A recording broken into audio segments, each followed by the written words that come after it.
长，还是遇见真的心，用爱一起分享。别害怕去梦想 ，Never give up 向前闯。世界上没失败，除非你认输投降。别害怕去梦想，倾听内心的愿望。就算碰到阻挡，也一定会天天都有成长。现在就要出发，未来才能抵达。汗水和眼泪在飞扬，你努力的模样多么漂亮。带着勇气前往，拒绝半途返航。执着是我们的信仰，要用好的倔强，朝远方飞翔。其实啊，商品的摆设啊，也是有它的道理哦。你们知不知道这个泡面的旁边摆的是什么东西呢？这个泡面旁边啊，摆的就是罐头，就是要让买泡面的人呐，顺便买一瓶回去配啦。像那个包装很可爱的小包装的糖果啊，通常我们放在最下面2层，你们知道为什么啊？我知道，让小孩子很容易看到啊。还有啊，像那个小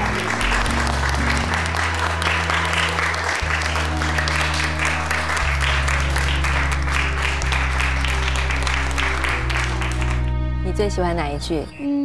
第3句，天上最美是星星，人间最美是温情。我也最喜欢那一句。谢谢你答应帮我做那3张海报哦。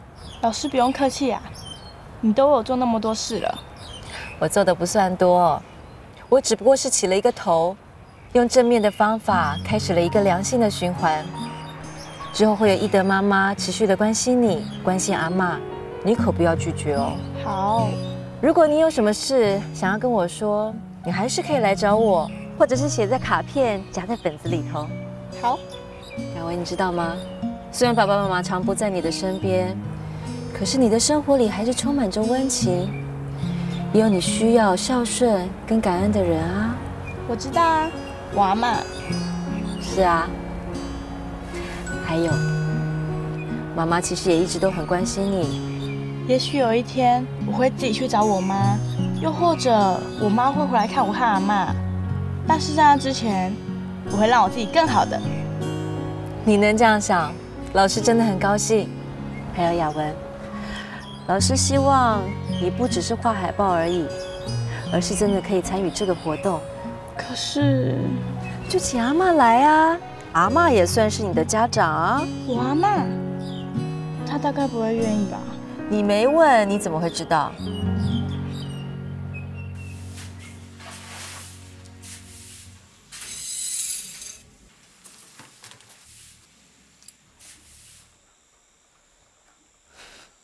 阿文啊，你看这鱼膏有水无啊？大起来甲你阿母平水哦。等你若大汉吼，这鱼膏才互你大，好不？哦，这只有够水的。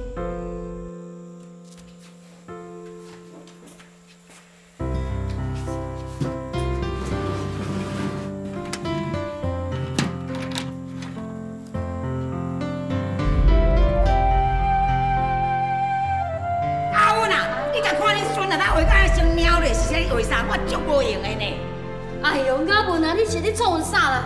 唔好搁算啊！来，遮济遮济。我讲要卖，我讲要卖啦。哎呦，莫吵啦，乖听话啦。阿嬷无闲煞了吼，带你来夜车买汤互你食吼。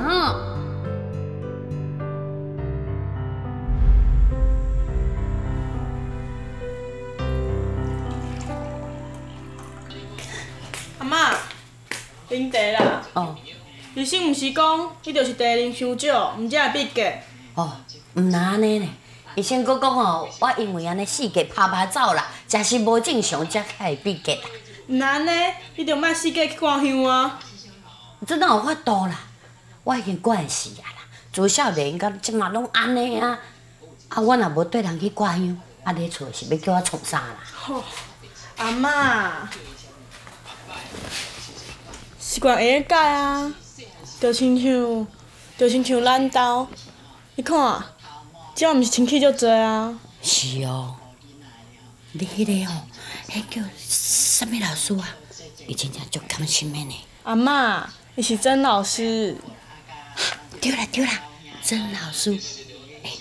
阿嬷会记得，阿嬷会记得啊。阿嬷，曾老师设计个班级活动，邀请班上各行各业的家长来讲做工课的辛苦。啊，你是我的家长啊，你当然会来参加。我，你爱我去哦。我即马也无头路啊啦。咱的日子拢是靠迄银行的寄金的利息，搁有恁老母啊寄钱转来，互咱生活以外。我去是要讲啥话啊？就讲你较早的工课啊。毋好啦，会风笑啦。搁再讲，阿嬷国语也袂认得啊。就讲台语就好啊。拜托啦，阿嬷，班上同学的家长拢有参加呢，你也毋是无上过台啊，就当做是上台表演嘛。你真正袂惊阿嬷闹开讲毋对话哦？袂啦，看你是要讲话，还是唱歌戏，拢会用的啊。唱歌戏？我足久无听到阿嬷唱歌戏啊呢。阮当然是知影，阮阿嬷会唱歌戏，一定会足欣赏的。你有甲我骗无啊？无啦，阿嬷，你去就知啊。我对阿嬷上有信心啊。你好啦。好，阿嬷，我阿嬷已经答应了，希望老师那天也能来。雅文啊，自细汉啊，老爸老母就离开伊啊，所以咯，就带伊缀我四界去搬戏，四界去流浪。有一摆哦，我咧做苦段咧台顶唱口条啊，雅文就抓准讲，阿嬷去互人欺负，所以就徛咧台骹咧喊，阿嬷你唔通哭啊，阿嬷你唔通哭啦。哇，口水了！讲起来啊，我嘛歹命啦。好命的人无可能甲查某囝送去咧做戏啦，去过迄款世界流浪的即个日子啦。我嘛无好好教育着家己的查某囝，所以伊感觉讲伫咧厝的无温暖啦，咧外面啊。交唔着查甫人啦，尾就有心啦，有心生一个查某囝，只好甲雅文带转来交代，互我带。唉，这是命啦，就亲像阮咧戏棚顶唱的迄共款。领西衫。徛船到，伤心目屎，伤心目屎叫水流。阿嬷不要哭，阿嬷不要哭，阿嬷不要哭。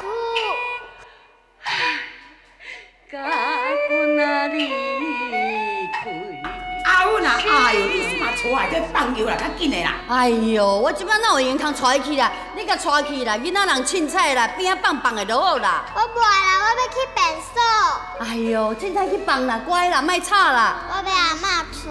好啦好啦，行啦行啦。是个船头，哎呦啊喂，心啊肝甲那苦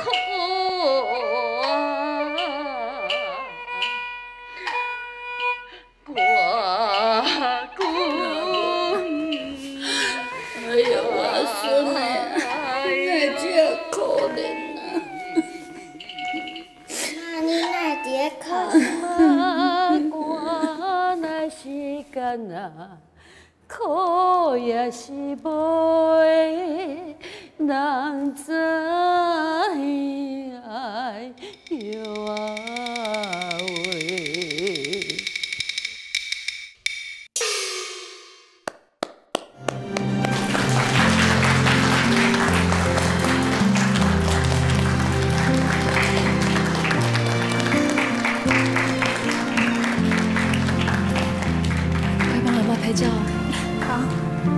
想袂到恁大家甲我遮尔啊捧场，也是讲最后哦，我希望恁会当听我一句重要的话，希望各位同学吼，爱好好啊读书，爱好好友好家己的父母，尤其是查某囡仔哦，恁若谈恋爱，千万爱注意，唔通去乱爱。这感情的路吼，若是踏一步唔对，就会去影响着你的一生，嘛会去害着囡仔一世人。我即马老啊，我真欢喜，有阿文伫我身躯边陪我，我会当活到即阵，嘛拢是为着有阿文。我对人世界去进香拜拜。我嘛是求神明讲会当保庇阿文，也嘛希望神明会当给予我淡薄的时间活力来照顾阿文。只不过啊，神明若是会当听到，会当答应，互我用我的性命来换阮阿文一生的幸福，安尼我嘛甘愿啦。去给阿妈一个爱的抱抱。快！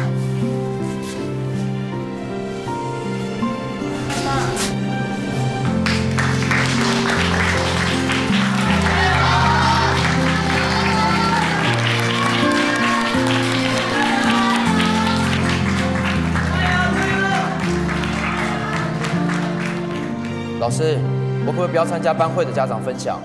为什么？我爸最近很忙，刚办完阿公的丧事，他需要更多的时间在工厂赶工。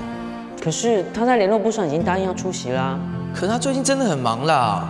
雅迪，我邀请的是你爸爸，你爸爸也答应我的邀请了，你好像不应该替他拒绝吧？可是我今天早上已经问过他，可不可以不要来啦？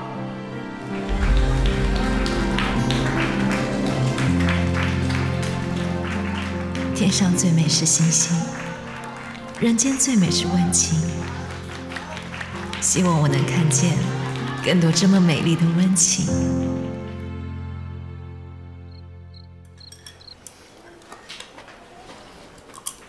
怎么啦？吃不惯我做的菜啦？怎么会呢？吃来吃去啊，还是妈妈做的菜最好吃了。你们说对不对啊？对，妈妈做的菜又好吃又营养。同意。不对，你们一定有什么事情瞒着我。说，坦白从宽，抗拒从严。阿凯，你说吧。我。好吧，妈妈，你刚刚不是去房间检查内务？你们都表现得很好，都通过啦，所以我才又多做了一道你们最喜欢的菜啊。妈妈，没发现有什么不一样吗？不一样？没有啊。你收进抽屉了？没有，放桌上啊。阿伟桌上。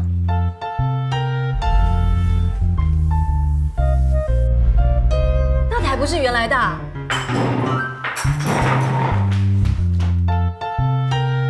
原来这是新买的啊，爸爸买的。那君海呢？一定也有。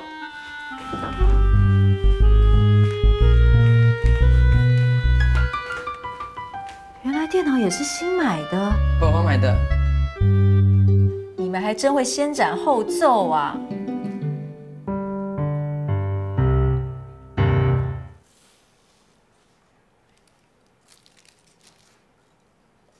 谢谢老婆大人体谅，今天没有怪罪我的先斩后奏。买了就买了，我又不是不知道你对小孩子一向没有招架之力，尤其是没有我挡架的话，你就是那种几乎是有求必应的好爸爸。其实我知道你不赞成太轻易满足孩子的物质欲望，可是这也许是一种补偿心态吧。补偿？你童年没有的啊？是啊，小时候家境不好，家里兄弟姐妹又多，看着爸爸总是悠闲度日，妈妈却从早忙到晚，从不休息。养猪、养鸡、种菜、做衣服，帮人带小孩。为了贴补家用，几乎她能做的事都做了。妈真的很辛苦。所以，我现在自己当了爸爸，潜意识里就希望成为儿子心目中很行的爸爸，这也是虚荣心吧。希望儿子提到父亲，会觉得很骄傲，很有面子。你本来就是个好爸爸啊。谢谢你，没有当着儿子的面说我什么。我知道你这么做是为了维护我的面子。有时候想一想，面子真的有这么重要吗？跟亲情比起来，面子根本不算什么。怎么说？我最近在学校开始推行新的近似语教学计划，邀请家长轮流到各班分享各行各业的甘苦，目的是要让学生有所领悟，可以体谅、感恩和孝顺父母。这个点子不错啊。可是就是有学生为了自己的面子，而不愿意让家长到学校来。这样子啊。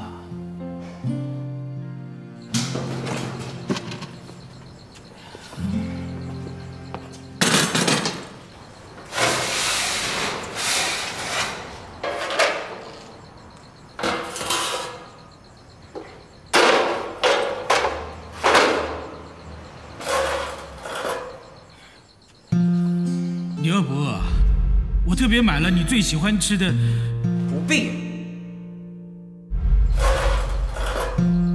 心明，若是会当答应，互我用我的性命来换阮阿文一生的幸福，安尼我嘛甘愿啊。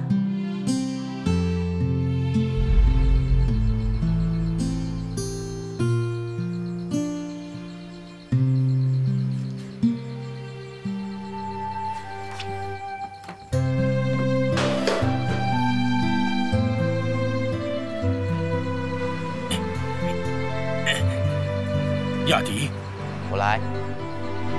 我说我来。哦，小心点啊！哦，好。慢动去哦。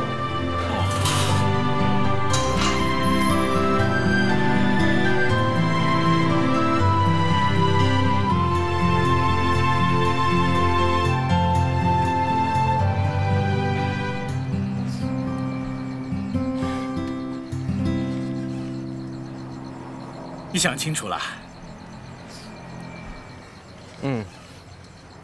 好。什么时候？各位同学来，往这边走。没想到雅迪父亲的分享，后来会变成是全班同学去参观雅迪家的工厂。这是邱博文老师和雅迪讨论后的共同决定。这一对师生好像都因为这件事而更成熟了。这个铁工厂呢，其实我当初刚接手的时候，我还蛮犹豫的。面子问题嘛，毕竟我过去是一个营造公司的老板，怎么可以？你们知道的嘛。可是人跌倒了，总是要想办法爬起来。后来呢，我就说服我自己，这营造呢，也是包括所有的建筑工程。所以我就把它当成是回到原点，一切都是重新开始，这样不就好了吗？你们说对不对？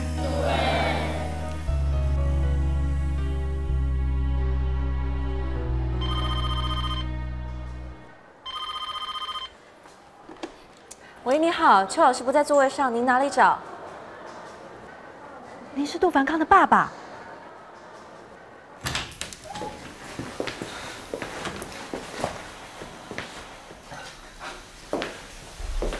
这里就是凡康的寝室，这学期您还没有来看过。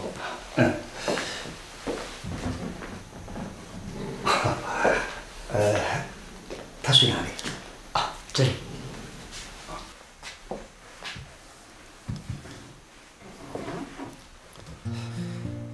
不好意思，家长来学校的分享活动，我一直都没有时间参加。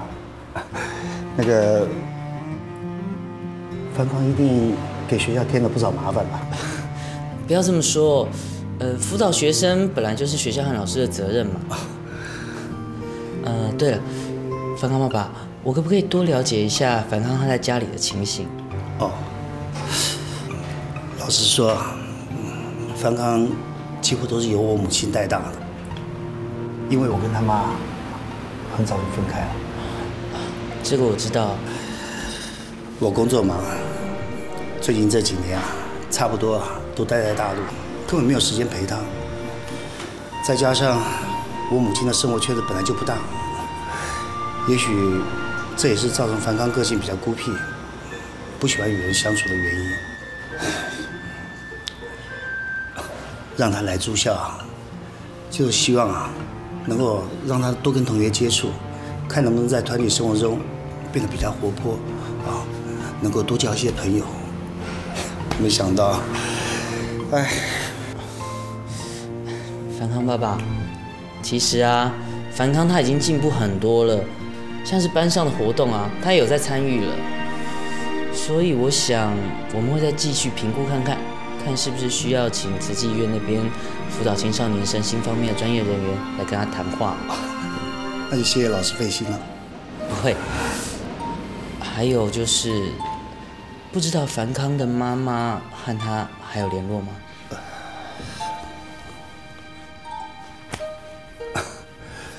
樊康的祖母不让樊康跟他的母亲见面。这一点樊康的祖母非常坚持。为什么上一代总是要把大人的恩怨加注在小孩子身上？是啊，其实啊，从谈话当中我也可以感觉出来，樊康的爸爸其实也蛮无奈的。你看，他面对自己的妈妈也不方便讲什么，可是就是因为他祖母那么坚持，导致啊，樊康的爸爸跟他妈妈都没有联系了。真所谓家家有本难念的经，这句话我们当老师体会最深刻了。邱老师，你知道吗？我常常觉得哦，幸福只有一种，不幸却是五花八门。每个家庭的背后都有一段故事，那些表面风光的家庭，也都会有破碎的一面，只是当事人不愿意提起。这也许就是俗话说的“家丑不可外扬”吧。是啊，可是我们做老师的就是有责任，当孩子还是我们学生的时候，努力的去发现那些不足为外人道的故事，不是为了别的，而是为了孩子。哦，对了，樊康的父亲来看过他之后，他的心情有比较好吗？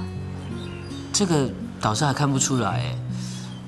不过啊，为了了解樊康，我最近在看一些教育心理的书，我也看了一些樊康他喜欢的书，像是星座啊、昆虫，还蛮有意思的。真的？不错哦，邱老师，你比以前更积极，也更主动哦。没有啦，我是想说哦，这样看能不能拉近跟樊康的距离，这样子我在转述他爸爸的话的时候，他也比较能够接受啊。尤其是有关他妈妈的部分，现在啊，他连谈都不想跟我谈。加油，你一定可以做得到的。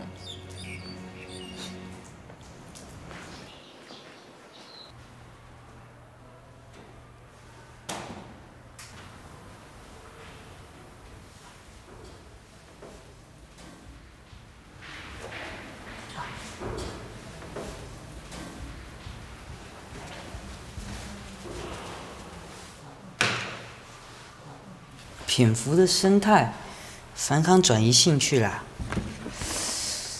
咦？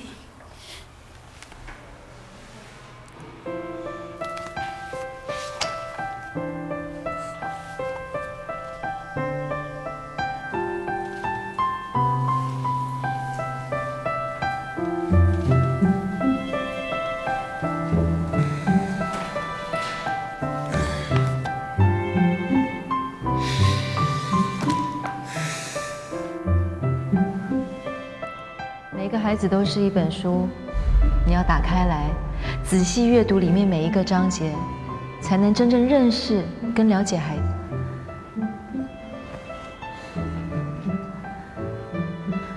那樊康应该就算是那种特别艰涩难懂的书吧？他的内心世界就好像他喜欢的那些书一样，特别复杂。星星小孩掉下来，嘣！啊，今天有流星雨，对不对，樊康？如果樊康是本书，很不幸的，我担心大人用了太多自私跟偏见，在他的那本书里写了太多负面的东西，以至于扭曲他的思想跟人格。要读懂他，恐怕必须要花费一番功夫跟时间。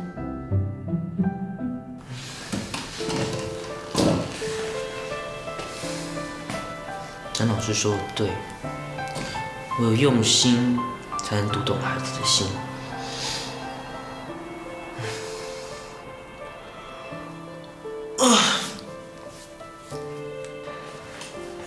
好，继续。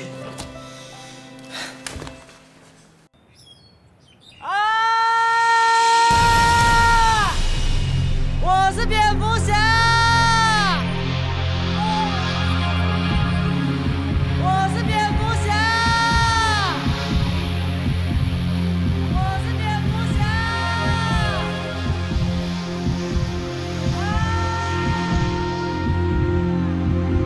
什么声音啊？我是蝙蝠侠！不要全部进去了啊！全部进去！全部进去啊！别管！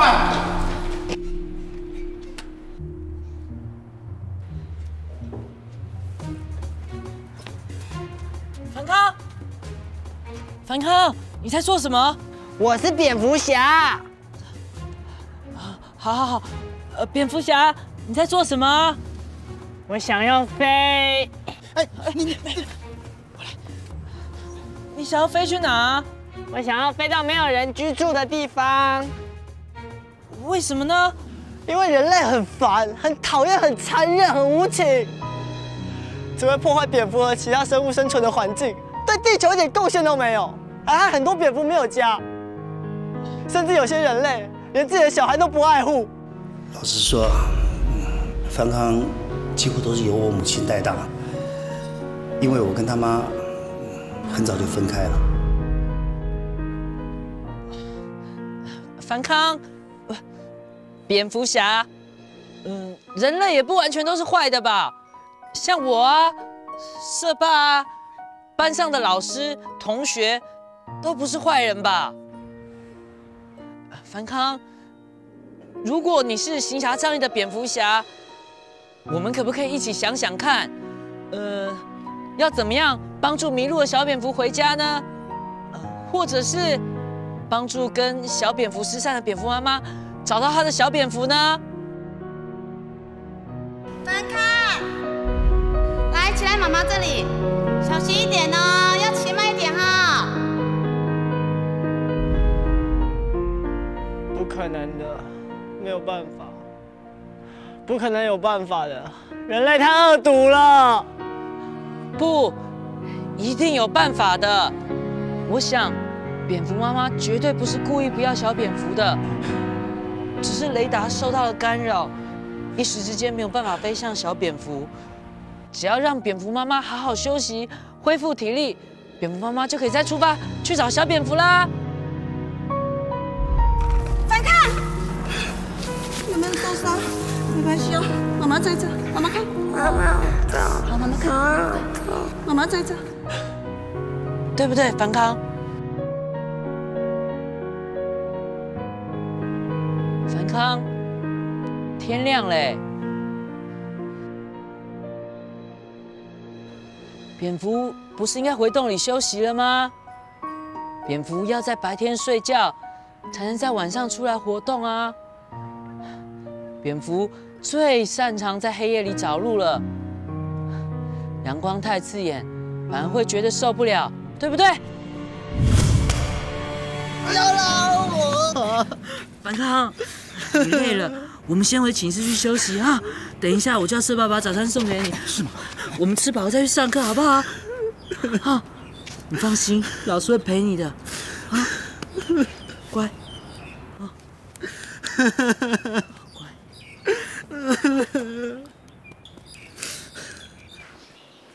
樊康，我跟你爸爸谈过了，他说婚姻的破碎，他跟你妈妈2个人都有责任。所以你这样子怨恨你妈妈，对妈妈是不是有点不公平呢？你爸爸长期在国外工作，家里面就只有你、妈妈还有阿嬷3个人一起生活。你爸爸说，他可能忽略了妈妈长期的压力，才让2个人一见面就吵架。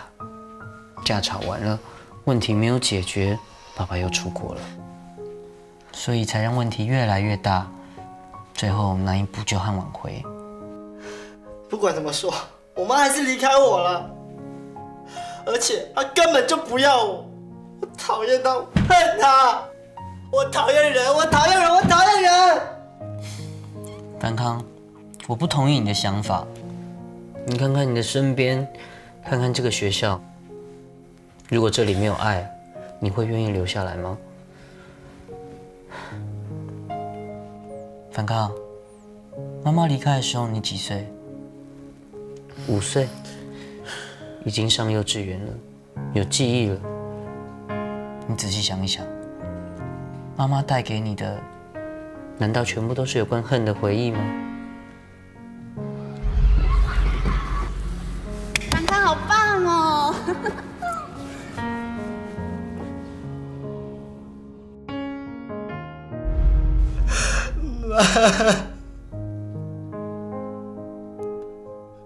所以我觉得，樊康他记忆里面的妈妈其实还是爱他的，只是他为了阿嬷刻意去压抑了这些关于妈妈的记忆。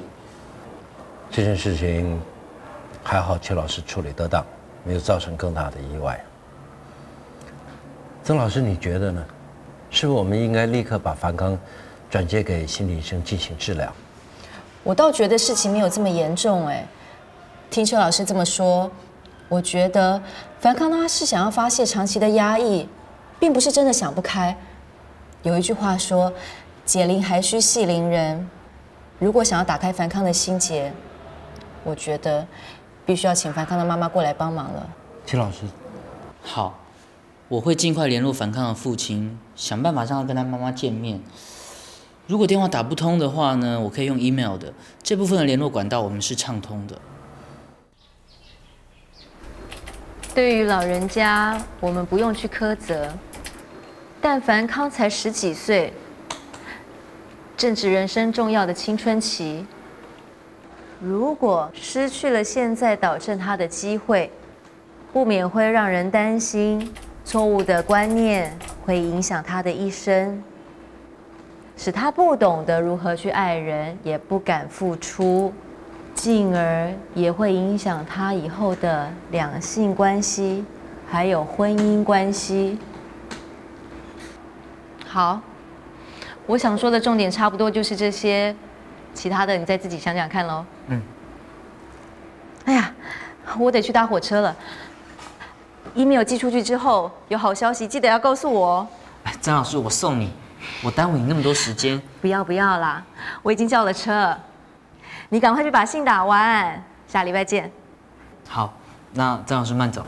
再见，祝你成功。谢谢。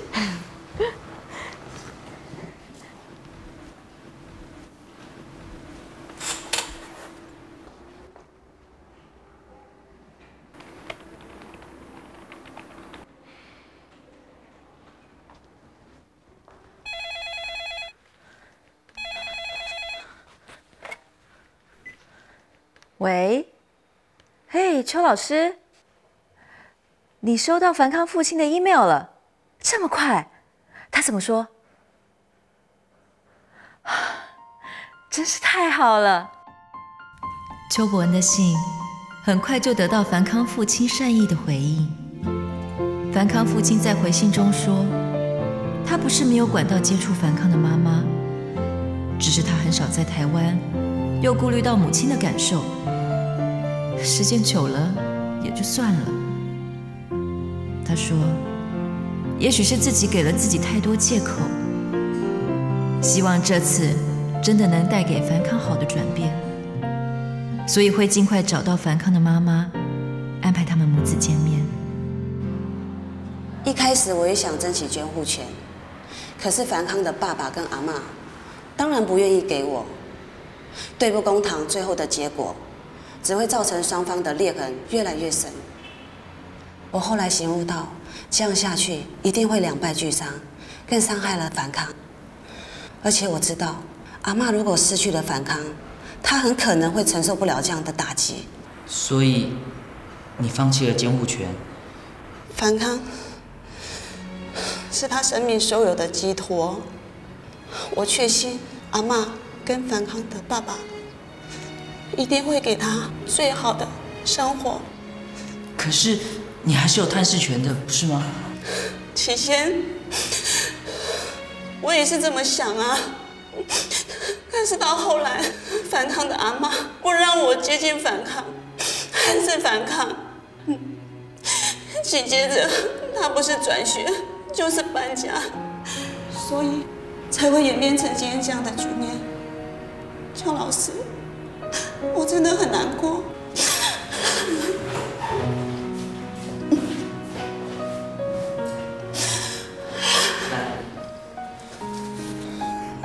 樊康妈妈，你放心，我会转告樊康，妈妈对他只有爱，没有恨，甚至妈妈也很爱阿嬷，也很替阿嬷设想。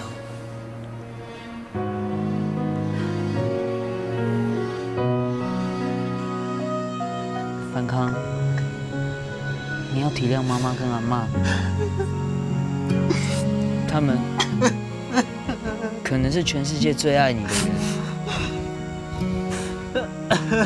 爱虽然有时候会造成伤害，但是宽恕跟包容可以让爱发挥更大的力量。樊康，你懂吗？老师，我妈妈什么时候会来看我？很快，下个礼拜。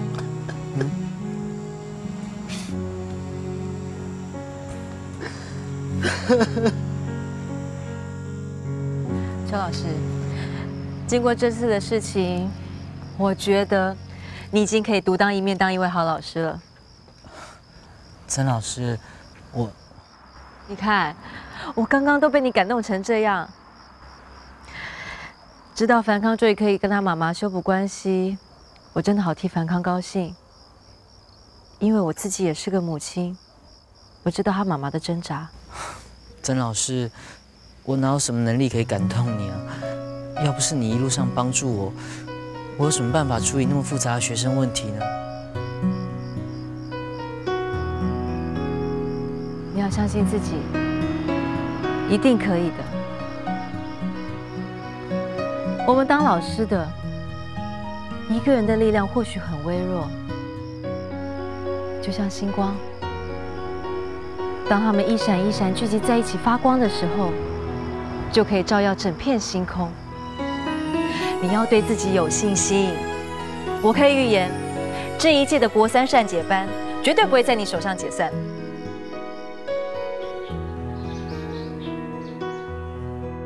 很快的，1年教育志工的时间就快结束了。对于这里，我有了很深的感情。可是家也在呼唤我。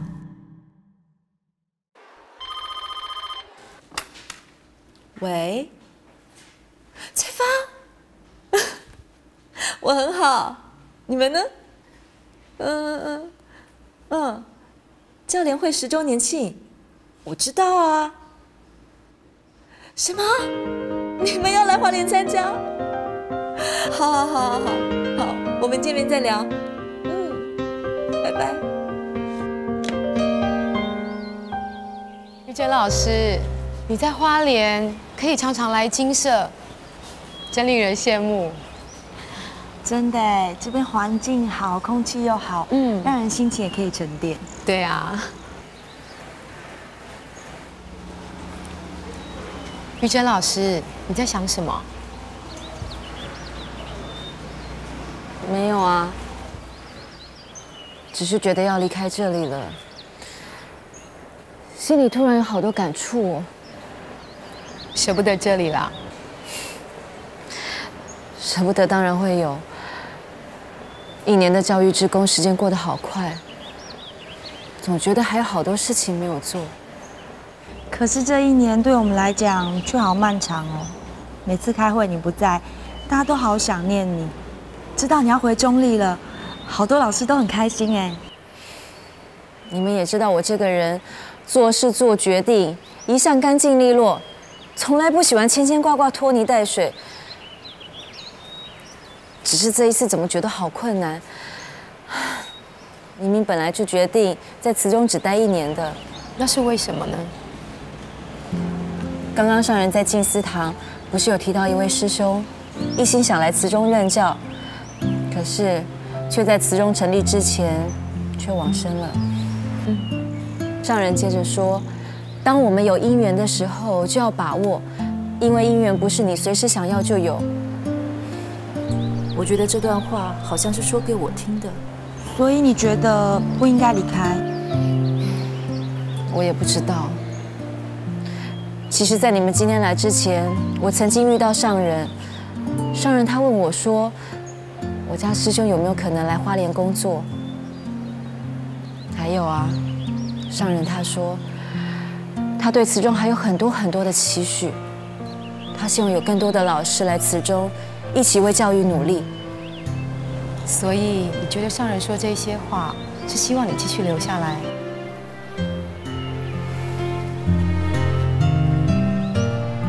可是，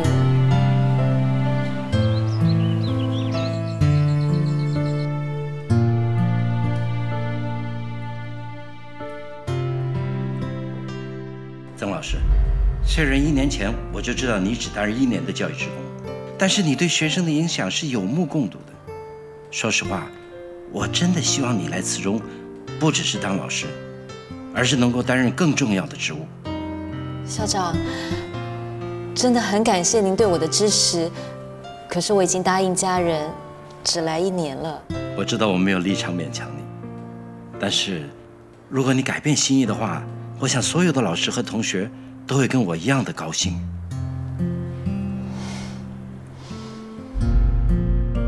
我如果留下来，要怎么去面对正光和阿凯、阿伟呢？我一直把学生当成我的孩子，而我自己的孩子呢，他们也一样需要我啊。怎么是你们？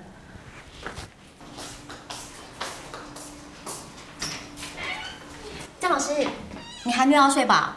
还没啊？有事吗？要不要出去走走？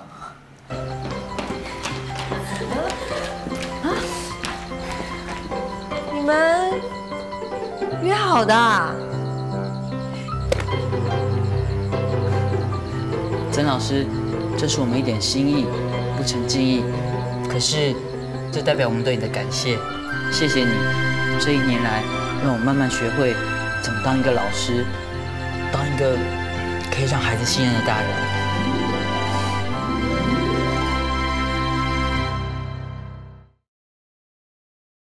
今天晚上吃饭的时候，曾校长和陈师兄都再三的挽留你，你觉得这宴席散得了吗？